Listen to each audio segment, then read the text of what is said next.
The orbital station Kavari Prime shone like a silver bracelet against the black sea of space. Inside, delegates from 20 worlds drifted through glassy halls, while translators whispered in every ear. Earth's rookie ambassador, Liam Carter, stood behind a curtain of banners and tried to slow his breathing.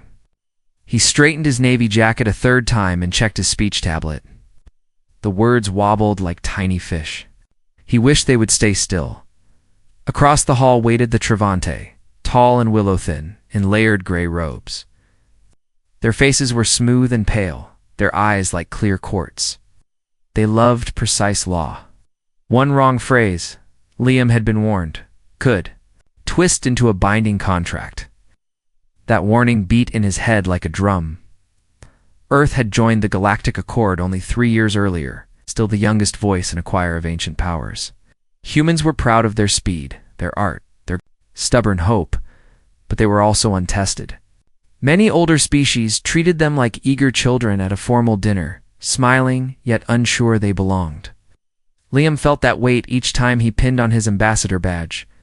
Behind him were 8 billion restless hopes, waiting for proof that their planet could stand equal among the stars. A soft chime rang. The summit began. A circular platform rose, and Travante High Consul Alina Verith glided onto it. Her robe rippled as if touched by a silent breeze. "We welcome the people of Terra," she said, her voice a gentle chord. "May today plant mutual fortune." Liam stepped onto the opposite side. His heart hammered. Academy notes echoed in his mind. Start warm, be respectful, never joke. But the room felt stiff, the air thin. Eyes drifted. Tension slid away. He cleared his throat. "Honored Consul, Earth, thanks the Travante for your hospitality. Safe, but dull." Glanced at the Watcher Shrew envoys, Solari monks hovering. News drones. Their gazes slid past him. Panic pricked his skin. He thought of a spark to wake them. Half against reason, he tried humor. He said with a small grin, "Our people keep saying how much we admire Travante culture. If you like Earth so much, why don't you marry us?" Silence slammed down. Liam's grin froze. He had meant a light line. Instead, it cracked the floor. Consul Alina tilted her head, eyes bright. She pressed her palm to a silver panel. 3 clear notes sounded. Declaration, verification, confirmation. "Accepted," she said. "The binding is sealed. The union is now lawful." For a second, Liam thought his translator glitched. Then every screen in the hall flashed to linked rings, the Travante mark of permanent covenant. Delegates gasped. Drone cam zoomed. Reporters burst into rapid chatter. Liam's tablet pinged wild messages from Earth. "What did you do?" His breath hitched. Fingers numb, he read frantic orders he could not obey. Alina descended and approached him, expression serene. "Ambassador Carter," she said, "as initiator, you stand as guardian of the Union. I serve as co-guardian. Arrangements will follow. Please join me for the signing." He opened and closed his mouth. Around him, the hall hummed. Some delegates laughed. Others argued legal points. A clerk already carried treaty tablets to the platform. Liam followed Alina on shaky legs. Cameras hovered. He pictured tomorrow's headlines. "Earth says I do." His stomach churned. At the table, the clerk offered stylus wands. "Witness," the clerk intoned.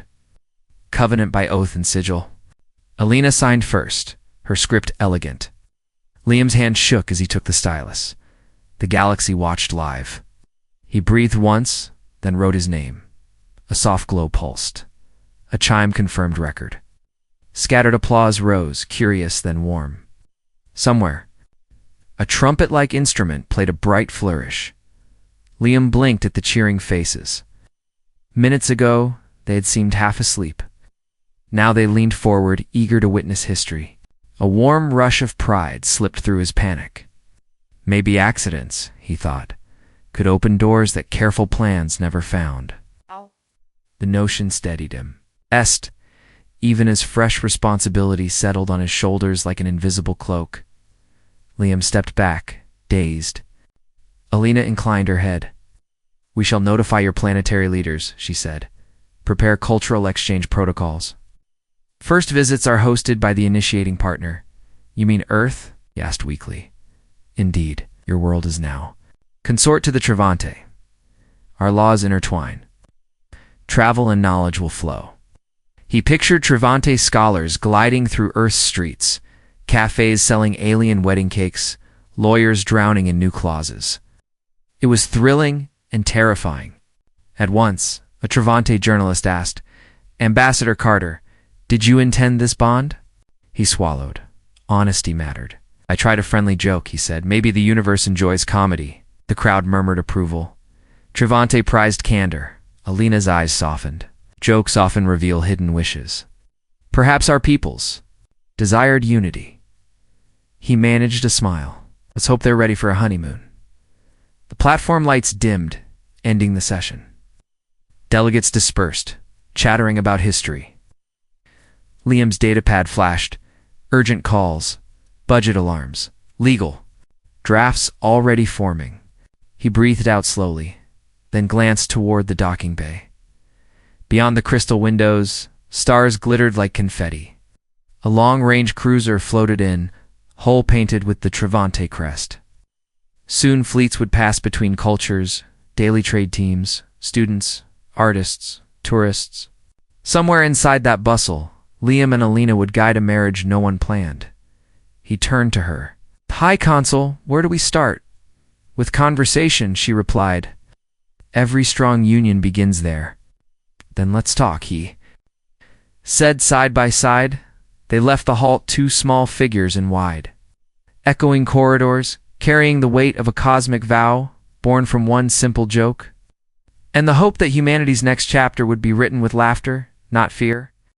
Earth was buzzing when the news spread that Earth had married an alien civilization. The Travante people around the globe reacted in every way possible.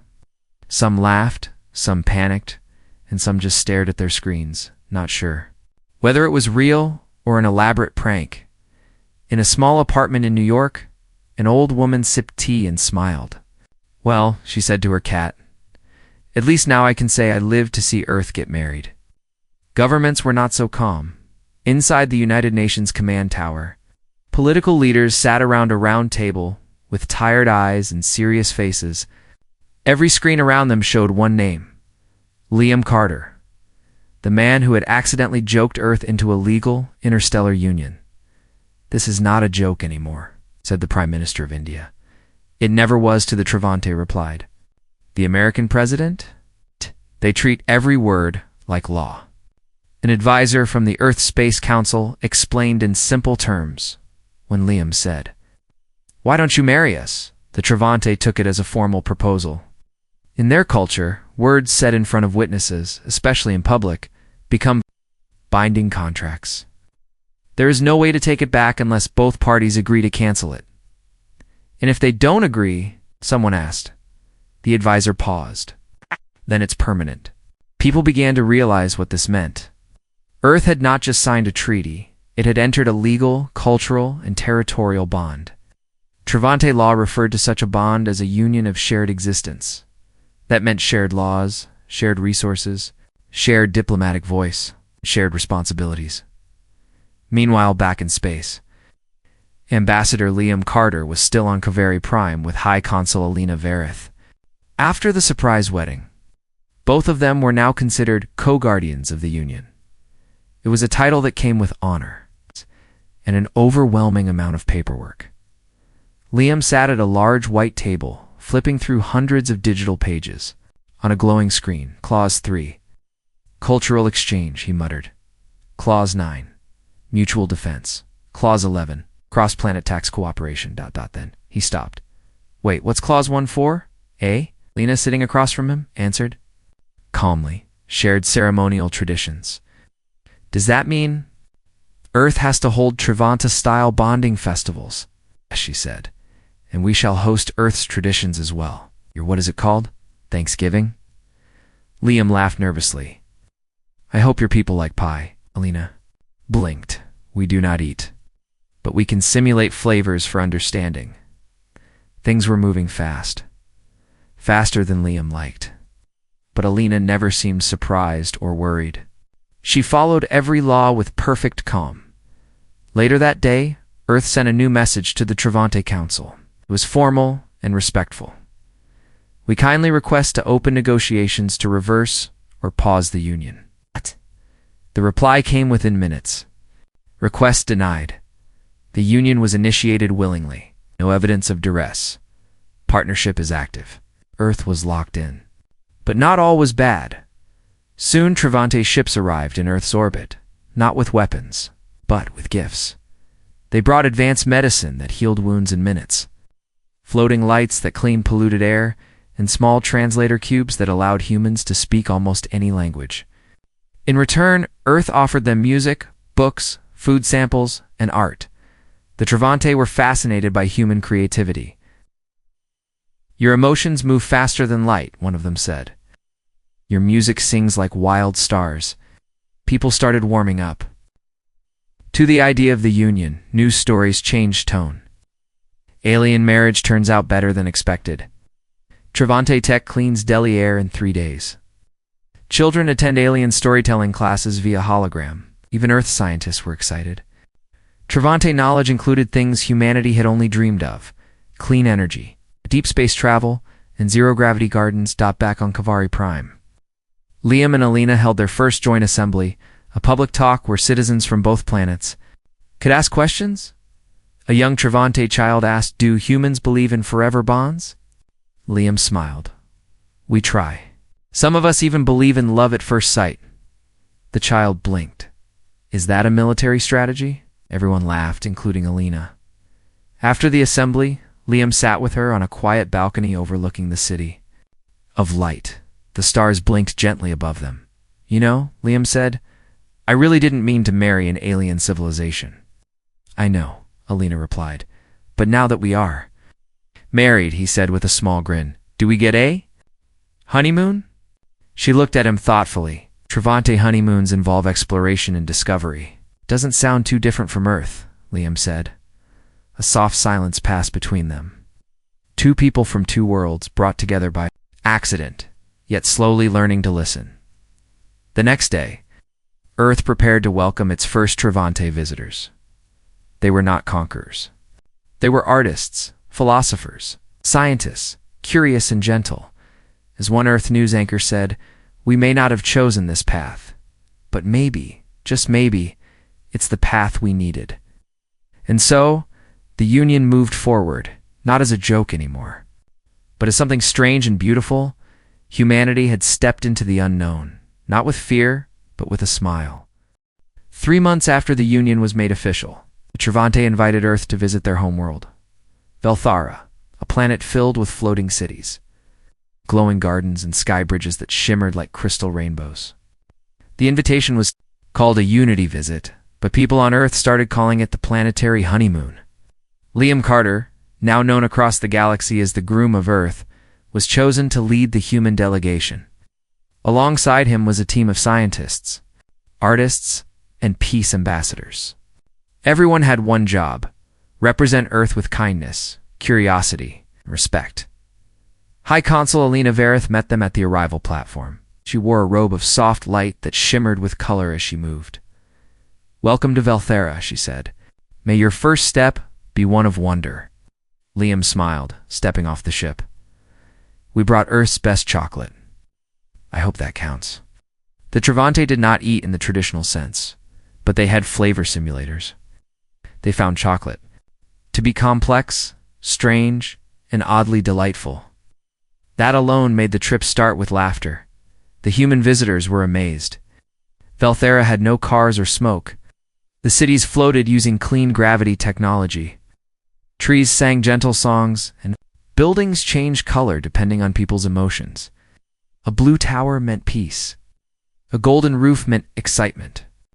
Red roofs gently asked for silence. Earth's children watched the live stream in schools and homes. For the first time, many of them believed that aliens weren't scary. They were just different and beautiful. Liam and Alina were given special tours, part formal, part personal. This was the heart of the honeymoon, where they would learn more about each other's worlds and ideas. They visited the Library of Silence, where books had no words, Only memories. When Liam touched a glowing cube, he saw an old Travante memory. A celebration under stars. Thousands dancing with light ribbons. He stepped back, amazed. "That was beautiful," he whispered. "It was my grandmother's memory," Alina said. Softly, she helped write our early unity laws. They also visited the Sky Debate Hall, where arguments floated in the air like colorful smoke, and people shaped logic with their hands. Alina gave a speech about order. Liam gave one about creativity. In the end, the two speeches merged into one glowing shape, a symbol of harmony. The Travanti clapped. Their version of applause was a quiet wave of light that flowed across their robes, even though the visit was peaceful. Something strange started happening. The Travanti citizens began picking up human habits. Some started drawing cartoons. Others tried dancing, and a few began cracking jokes. Back on Earth, the same thing happened in reverse. People started meditating like the Travanti, writing poems with geometric shapes, and even practicing still talk, the Travanti form of silent, thinking communication. But not everyone liked this mix.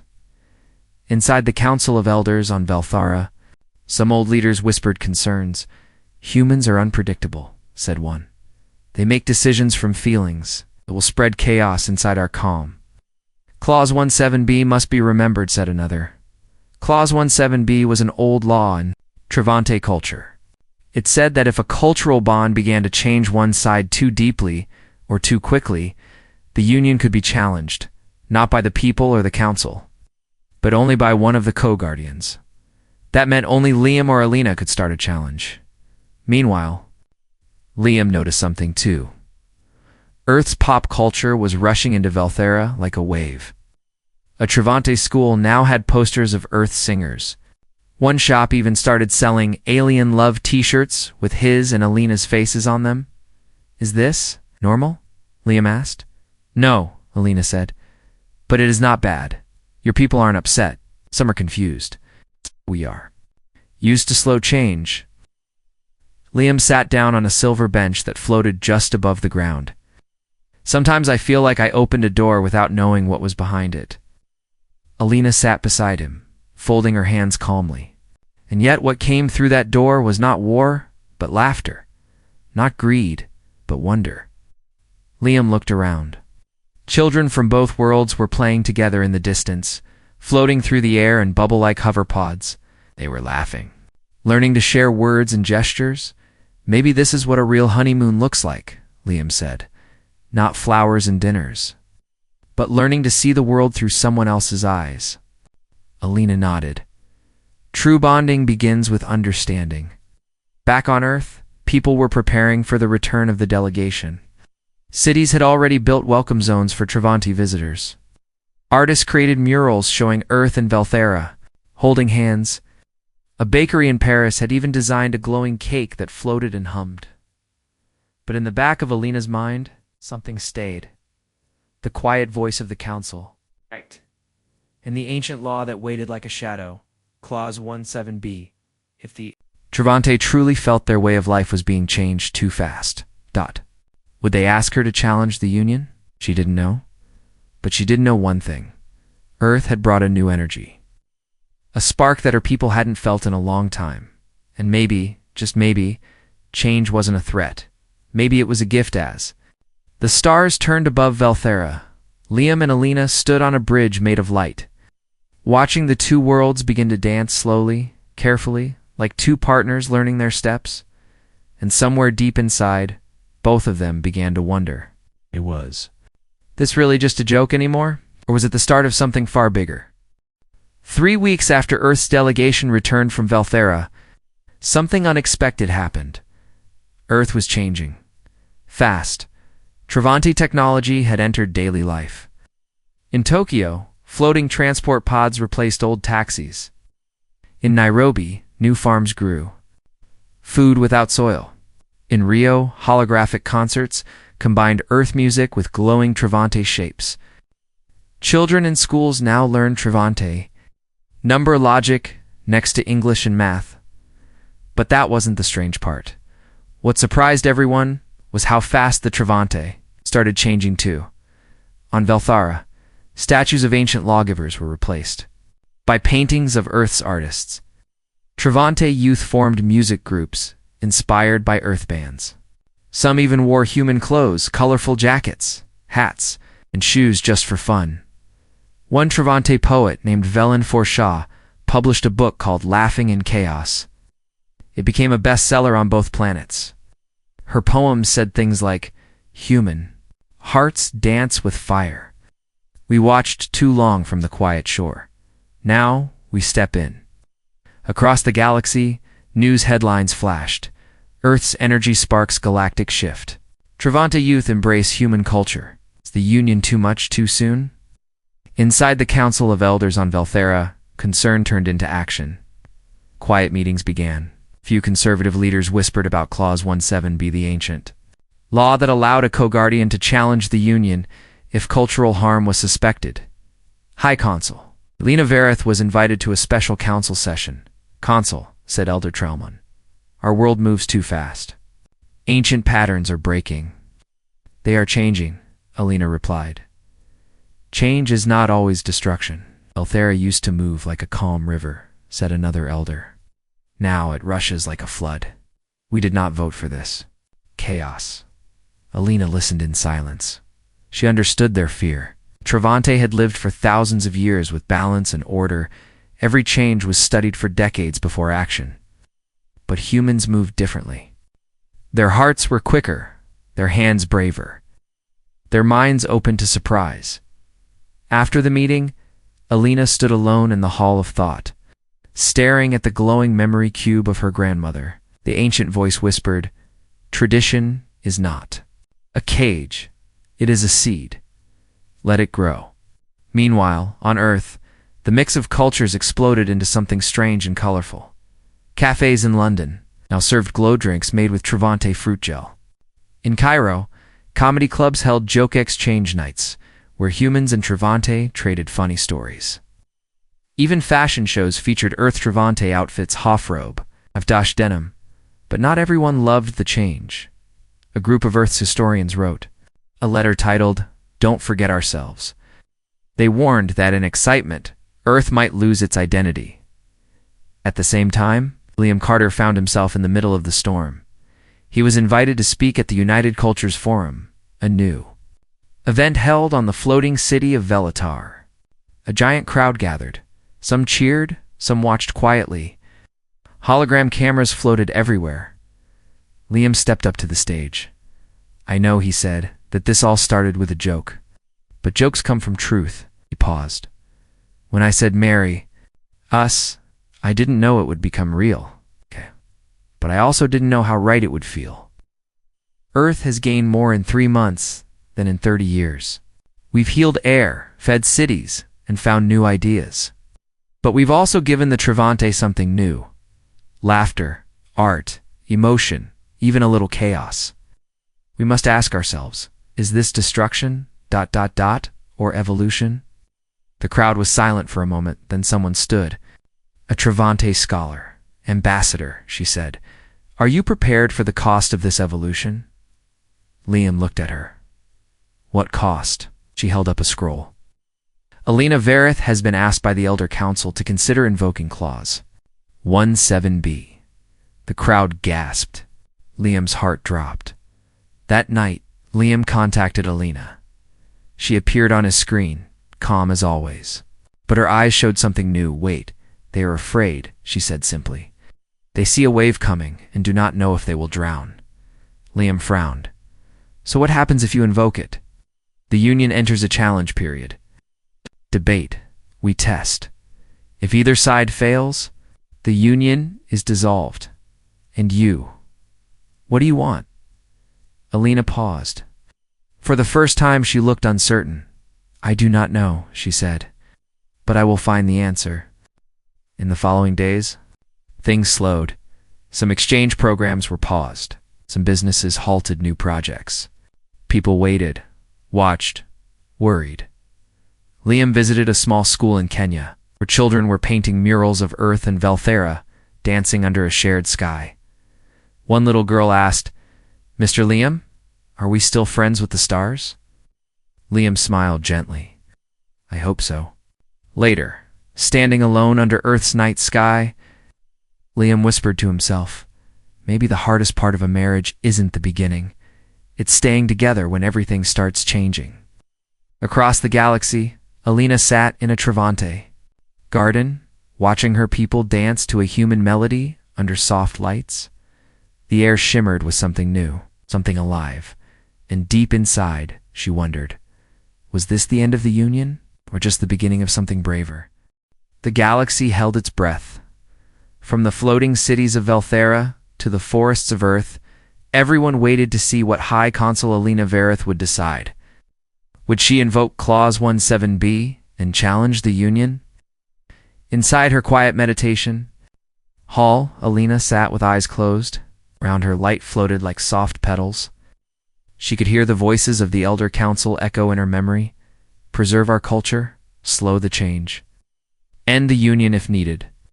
But she also remembered laughter, the Earth children playing on Velthara, the joy of shared music, the paintings made by both humans and Travante, together, not apart.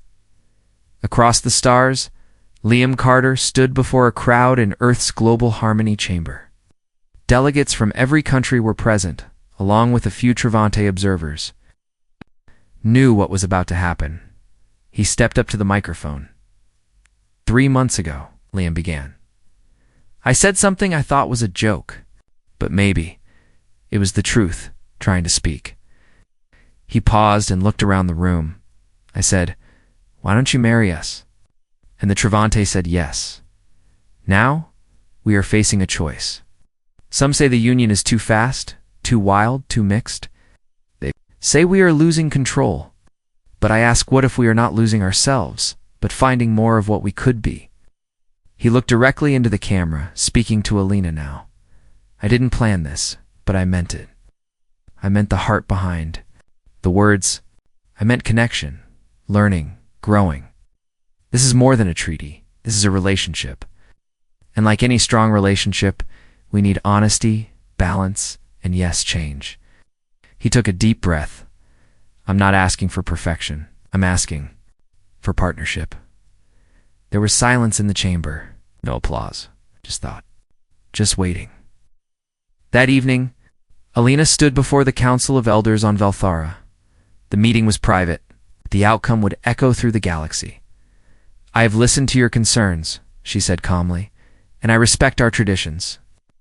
Few elders nodded, but I have also seen our people smile in new ways.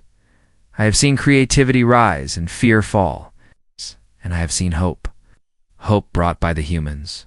She turned to face the oldest elder. I will not invoke Clause 17b. The room stirred. I choose to protect the Union, not end it. I believe we are not being erased. We are being expanded. One elder stood angrily. Then what of our ways, our order? We still have our ways, Alina replied. But now we also have their colors, their dreams. We are not smaller with them. We are larger. Back on Earth, Liam got the message. Clause 17b has been set aside. The Union continues, together.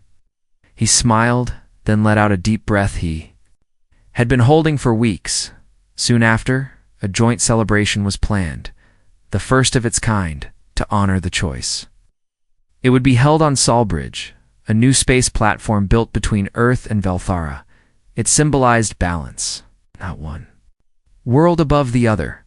Side by side, Liam and Alina stood on the open platform, wearing clothes made from both cultures, flowing fabric with strong Earth colors and elegant Travante shapes. Around them floated hundreds of guests from dozens of worlds. Children ran. In low gravity, artists painted the stars. And music from both planets filled the air. Alina spoke first. This union began with one sentence. One spark. It taught us something important, that the galaxy is not made stronger by staying apart. It is made stronger when we build together. Liam followed her.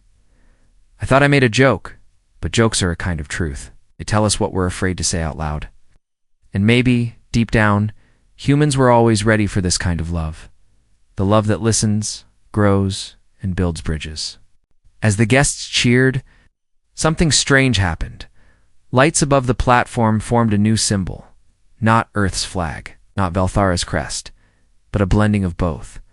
A ring of stars around two open hands, one blue, one silver. It became the new sign of the union. The Travante called it the bond of becoming. Back on Earth, celebrations lasted for days. In parks, people danced to Travante wind music. In Valthara, glowing gardens lit up with Earth-style fireworks. People wrote songs, made stories, dreamed of new ideas that had never existed before. Later, as the stars twinkled quietly, Liam and Alina walked along the edge of Sawbridge, looking out into space. "I didn't know we'd make it this far," Liam said softly. "Neither did I," Alina replied. "But I'm glad we did." She looked at him. "Would you say it again?" Liam smiled. "Marry me." She laughed, the softest sound, like wind through crystal. "It's already law," she teased. They stood side by side, two people from different worlds, joined not by accident anymore, but by choice. And above them, the galaxy turned, watching, learning, and maybe beginning to believe that unity wasn't just possible, it was beautiful. 6 months after the unexpected union between Earth and the Travante began, everything felt different, but also more connected than ever before. What started with a joke had now grown into something real. Not perfect, but promising. It wasn't just about laws or treaties anymore. It had become a story about learning, listening, and growing together. The new Sawbridge station, floating between Earth and Valthara, had become the heart of this new relationship. Part embassy, part cultural center, and part school, it was built with both Earth metal and Travante crystal. It glowed softly in space like a living star dot inside. Young students from both worlds studied side by side. Earth children learned about Travante philosophy, the balance of silence and motion. Travante youth studied Earth's creative arts, how to paint emotions, write poems, and play music. One room in Sawbridge was called the Chamber of Origins, where a recording of Ambassador Liam Carter's first words played in a loop. "Why don't you marry us?" Visitors often laughed when they heard it, but then they fell quiet. That one sentence had changed history. It had become more than just a joke. It had become a beginning. Liam now worked as Earth's permanent union advisor, helping both planets guide their growing connection. High Consul Alina Vareth held a similar role on behalf of the Travante. The two leaders were no longer just symbols, they were teammates, planners, and quiet friends. One day, Liam received a small silver card from the Travante Council. It read, "Proposal for the Unified Charter of Adaptive Civil Harmony." It was the final step, the formal law that would fully define the Earth-Travante Union, not just as an agreement, but as a living relationship between worlds. Inside the document were simple promises to learn from each other, to protect each other, to respect differences, to grow together, not apart. And at the bottom, one final sentence. This union was born from words, strengthened by trust, and shall last through choice. Liam brought the document to Alina. "Are we ready for this?" he asked. Alina touched the silver card gently. "Ready or not, the story has already begun. It is time we write the next chapter together." The signing ceremony was set on Sawbridge. Millions across both planets watched it live. Delegates from other worlds came to curious species who had never seen such a thing before. It wasn't just an alliance. It wasn't conquest or surrender. It was something else. It was the first equal cultural union in galactic history. As Liam and Alina stood side by side again, they smiled at each other. "We began with confusion," Liam said during the speech. "We moved through laughter, fear, questions, and hope. And now here we are, not by accident anymore, but by understanding." Alina followed with calm grace. "What was law by mistake has become law by meaning. It is no longer just the union of Earth and Valthara. It is the beginning of something larger, a model for unity between differences." They signed the charter. The crowd cheered, lights glowed, music played, and laughter echoed across the chamber. People from both planets hugged, danced, and celebrated not just the law, but the feeling behind it. It became known as the Law of Us. Back on Earth, streets were filled with joy. Travante guests shared floating lanterns in parks. In Velthera, Earth children released sky balloons filled with messages of friendship. One child wrote, "Even if we're far away, we're close." In heart, the union wasn't perfect. There were still challenges. Translation errors, cultural confusion, even the occasional awkward moment. But no one wanted to go backward. People wanted to go forward together. Weeks later, Liam and Alina stood in a quiet room on Salbridge. Looking out at both their planets in the distance, Earth blue and full of movement, Velthera, silver and calm like a mirror, were very different, Liam said softly. Yes, Alina replied. And that is our strength. He laughed, I never imagined any of this. I was just trying to break the tension in a boring meeting. She looked at him, smiling in her gentle way. Some beginnings come from small words. I guess so. They stood in silence for a moment. This peaceful silence, the kind you share with someone who understands. Then Alina said, Liam, yes. I had to go back. ... I would still say yes. Liam looked at her. So would I. Outside the window, a new star shone in the corner of the sky. Not a real one. It was a small satellite glowing in both Earth blue and Travante silver. It was named Hopelink 1, a symbol of the journey they had taken. Liam tapped his wrist, "come," and recorded one final message to both planets. They said we got married by mistake. But the truth is, we stayed married on purpose. That's what matters. He paused, smiled, and added, and I'd say the joke again, if it meant getting here. He turned off the recorder, and somewhere far across the stars, someone knew. Someone young would hear that story one day and say, wait, Earth married an alien planet? And another would reply with a grin, yeah, and it was the best thing that ever happened to them.